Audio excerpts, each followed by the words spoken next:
I am Clanky, also known as Jess. I am trans, this is what I look like, and I am making this video because I am 100% confident that I am not the person that you think I am. I'm also reading off of a script, so that's why I'm going to be looking over in this direction. This video handles a lot of really serious topic about SA and cults, so if you are not comfortable with those, I'm going to talk about all the controversies, all of them. But before I do that, I want to give a lot of context about my life leading up to these incidents, not to make you feel bad for me, but because it is very relevant to the topic. If you don't want to hear about it, you can skip to the timestamp that I'm going to show on screen, but I really urge you to watch the whole thing. So my mother is an immigrant and my dad is an American. I was born and raised in the Southern American state of Georgia, surrounded by pretentious, racist rednecks constantly my entire childhood. When I was around 4 years old, I asked my dad what Kwanzaa was, and he told me that it was a made-up holiday by black people to feel special, which I did not agree with. Even as a 4-year-old, I told him not to say things like that. I would also argue with my mom about why boys should be allowed to have purses and wear makeup. I was also very aware of the fact that a lot of men in my life treated women terribly, and I actively fought against it, which of course no one took seriously because I was a child. So around 6th grade, I was going to public school and I started my YouTube channel.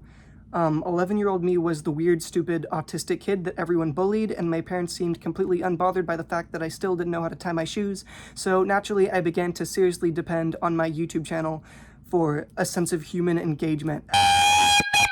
Eventually ended up getting sent to a private Christian school that I am not going to name because I don't want them to sue me. This was not a normal school by any metric. Anyone who's not a conservative would probably consider this school to be very cultish in nature. I have never seen more despicable things. At first I just thought it was weird how brainwashed all of the kids seemed to be there, but as it went on, it just started to terrify me more and more. I can't even think about this school without my blood turning cold. Ignoring the darker stuff because I don't want to talk about it, here are some stuff that the school did so you can get a general idea for how bad this school was. One day a teacher was talking about World War II and how the symbol that represented the Yazidis was originally a symbol of peace or represented a temple, and he said that evil German guy took a good symbol and turned it evil, just like the LGBTQ community did with the rainbow. My teacher said this to me. Another teacher tried really hard to get us to go on a field trip to a Trump rally, and thankfully she failed. During one of our weekly school-wide chapel sessions, my principal said the N-word twice, and nobody batted an eye except for me and a few other people. They would constantly give us speeches about how homosexuality is an abomination. Teachers would openly ridicule students for being queer. One teacher said that all non-Baptists, all atheists, are people who hate God and drink goat's blood. Students who questioned their faith were threatened, women were devalued, minorities were treated terribly. Every single child at this school was taken advantage of. Everyone there loved it though, because they were all brainwashed, except for me and a few other people. Anyway, enough of me ranting about that. At the beginning of my enrollment, I would start Object Cringe and make lots of Object Show friends. I really love the Object Show community, and I was really proud to be part of something big. One of the people I met online was somebody who I will call C. I dated them online for about 8 months. This used to be a way bigger deal to me than it is now, but C used to guilt trip me and threaten to unalive themselves over minor inconveniences, so I would be glued to my phone terrified that this person that I loved would not be there the next day. 13-year-old me was stupid, so I believed it every single time. One thing that sprouted from this online relationship with them were these weird sexual role plays. At the time, I had no idea what the naughties really were yet. I remember trying so hard to give them what they wanted because I loved them, but I distinctly remember having no idea what even was yet. I wanted to make them happy, so I couldn't tell them I was uncomfortable because they might threaten to unalive themselves, so I just kind of went along with it. We were both minors at the time, so I don't blame them for anything that happened. They tried their best to move on from the situation, but that doesn't change the fact that it kind of messed me up a lot. Down the line, they started to express a liking for gore and tortured animals, and they would send pictures of dead animals to me and our friends. One day, she sent one that looked just like her pet, which scares me. She didn't hurt her pet, it was just a picture that she found online. But I was just so distraught and sad and angry from the abuse that I had been enduring from her that I ended up lying about her, and I told everyone that she killed her pet and made me watch, which was not the truth at all. And for a long time afterwards, I would continue to harass and bully her. I also outed her to her parents. That's an important thing to add. See, I am so sorry for what I did to you.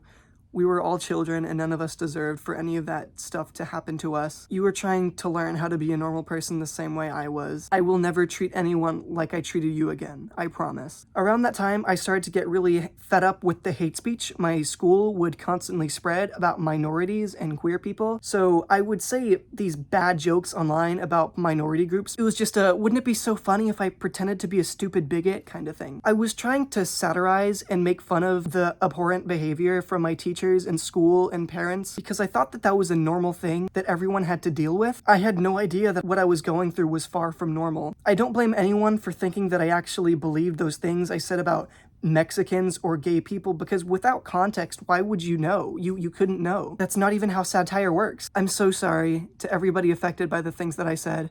I promise you, I did not mean it. I am Hispanic. My middle name is literally Alejandro, not that it matters. Unfortunately, during this phase that I had, I also said the N-word a number of times. My upbringing did not raise me to understand that that is a very bad thing to do. That's not an excuse though. I am more than just a product of my environment. I am an individual. I'm sorry to everybody that I hurt. I know that it's an incredibly offensive thing. It was 100% my fault, and I am taking accountability for it now. I want to make it clear that this was around when I was, I think, 13. Hello, Cillians! Today I am reacting to my first video. And soon after this phase, I, without being asked, educated myself, and I learned a lot about how wrong I was. You will never, ever, not in a million years, see me acting the way that I did again. And I am going to try to right some of the wrongs that I did, even though I can't really do that completely. Anyway, after many failed attempts at crappy online relationships, I decided to start dating people in person, like any normal person would do who isn't chronically online. I started dating somebody who I will call P,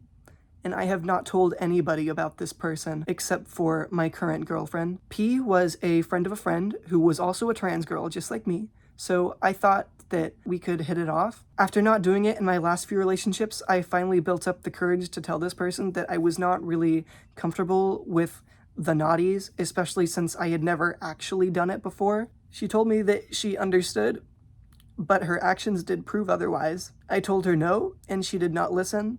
I told her I was in pain. She gritted her teeth and told me to just do it. While you were watching Object Cringe 20, I was getting raped.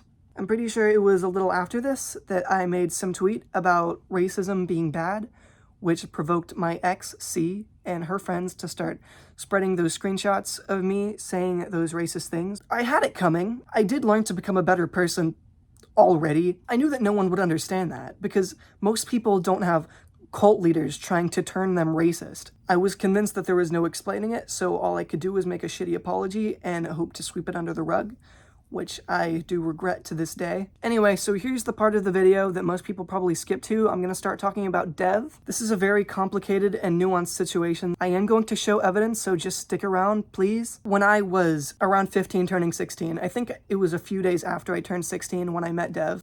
I met Dev on TikTok. They had no idea what object shows were until I introduced it to them. This is important later. I thought that they were my age. I thought it was a normal relationship, and I was wrong. Dev was a very sexual person, which once again made me very uncomfortable. Within my second day of knowing them, they sent me some unsolicited photos without my consent. I need to stress this. They were not nudes. A lot of people are saying that they were nudes. They were not. But they were still inappropriate, and I told them I wanted them to not do that anymore. They continued to push and guilt trip me into partaking in these really nasty conversations. They made me incredibly uncomfortable. This was constantly, by the way, constantly. They would always fetishize me for being trans. They would sometimes randomly call me and do gross things into the microphone, which I hated. They would try to make me do certain things with them, and if I said no, they would get mad at me until I agreed. One time I called them out on it, and this is what they said. As I've said many times and will have to say again, I have a lot of sexual trauma, and that's where almost all of that came from. I didn't get mad. I was jokingly being extra. I do that a lot. So they are admitting to it.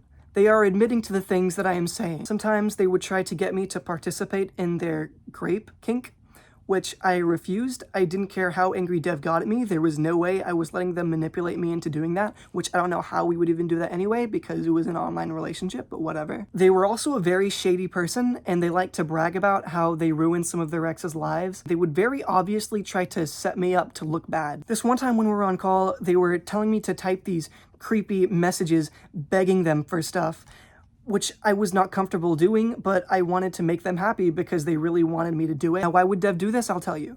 It was a form of manipulation so that they could have those screenshots so that I would be too scared to leave them. I would never do something like this on my own accord, ever. If you think I would ever act like that, you have no idea who I am, and you are wrong in every single conceivable way. It's infuriating to me that people think that I am one with those creeps that I have despised since I was 4 years old. This relationship lasted about 2 weeks. One day, I realized that there was a very important question that I forgot to ask Dev. I asked them immediately as I realized. I asked them, Dev, what grade are you going into? Into 8th. I was going into 10th grade. I broke up with them immediately because no fucking way am I doing that shit. That's nasty. They tried to convince me that it wasn't a bad age gap. It was 2.5 years, but they were still way too young for me. But I do also want to make it clear that this does not make me a groomer. I'm not a groomer in the same way that people who accidentally leave the stove on are not arsonists. I was very disappointed in myself because this person who was sexually manipulating me was younger than I was. I thought, how did I let this happen to myself? I was crying, I was in tears, because no matter how hard I tried to set boundaries, I was still such a vulnerable little idiot. I was ashamed of myself for letting this happen. Not only because it hurt me, but because it hurt Dev. I am so sorry, Dev. You did not deserve to have this experience in your life. I should have been more careful. I should have asked that question earlier so that we wouldn't have to know each other. I wrote this whole doc about it. I didn't talk to Dev for a good number of months. One day, I started to get a lot of angry comments. Turns out Dev was trying to expose me, and they said a lot of lies. They said that I was an adult at the time, which was not true. I was a minor. I met them a few days after I turned 16, like I said. My natural reaction was to be terrified and shake, because of course it was, and I did not stop shaking for months. I decided to message Dev to slow things down, and they did not want to hear me out at all. You hurt me, and this is just karma. It didn't hit you hard enough, so I'm doing it for her. Fuck you and everything you have worked for. You deserve this. I know you didn't groom me. I know you didn't groom me.